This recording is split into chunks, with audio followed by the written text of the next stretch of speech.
This is a preview for a course that I have just made. The course starts by using a system to build the initial sketch that can be used when learning to draw, and as confidence and experience are gained, can be relied on less and less, ultimately leading to working freehand.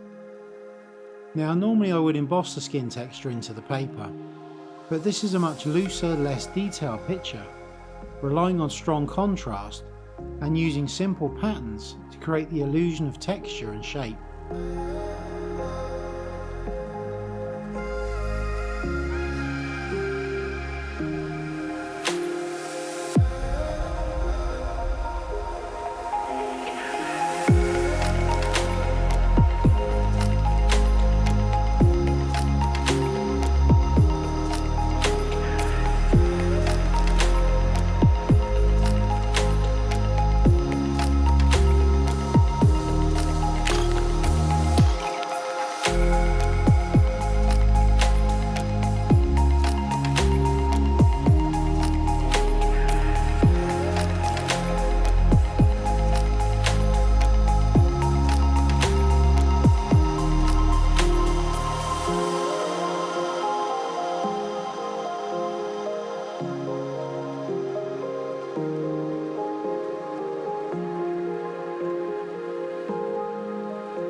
So if you think this is something that you would like to try, then click the link in the description below for more details.